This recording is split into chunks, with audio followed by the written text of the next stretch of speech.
Supply chain issues are here. They're probably going to extend for another 3, 6, 9 months, and you're going to have to deal with them.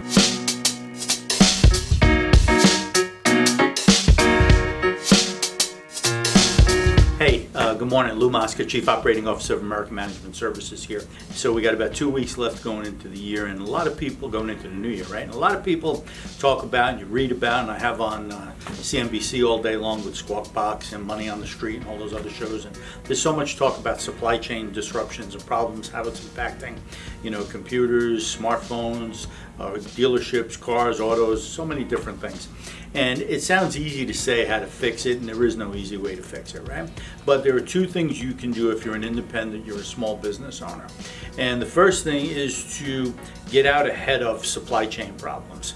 So the first thing you do is, if you have the ability to negotiate a supply delivery timeline and a pricing a year in advance, you should do it. Lock in your pricing, lock in your supply chain, lock in your delivery schedule. This way the burden shifts from you to the supplier, not from you to your customer. I have a friend that owns a bunch of restaurants and it's like 15 restaurants, and he has one particular item that probably about 70% of his sales, and he negotiates a price in the beginning of the year for the full year. So the price of this commodity can go up, can go down, can go sideways, can go backwards, can go forwards. His price is his price, so he knows what his selling price is for that particular commodity for the full year. And since it represents 70% of his business, pretty confident he knows what his margins are going to be every week, every month, every year, and his supply chain has not been disrupted, even though others have, because he commits to what he's going to buy for the course of the year.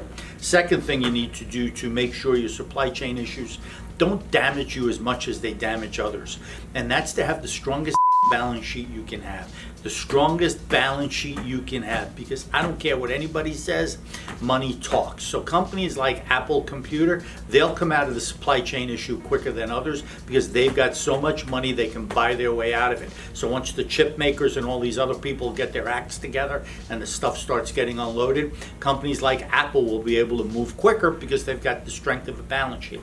Now, you and I are never going to have Apple's balance sheet, right? But you can have a balance sheet that is so heavily weighted with current assets and not current liabilities that your liquidity, your net worth, your cash flow, your receivables are all lock solid like that you get to take advantage of amazing buying opportunities. So supply chain issues are here. They're probably going to extend for another 3, 6, 9 months, and you're going to have to deal with them. And if I can help in any way, shape, or form, give me a shout. 800-743-0410, okay, and hit us up, follow us on Twitter, LinkedIn, anything that makes sense to you.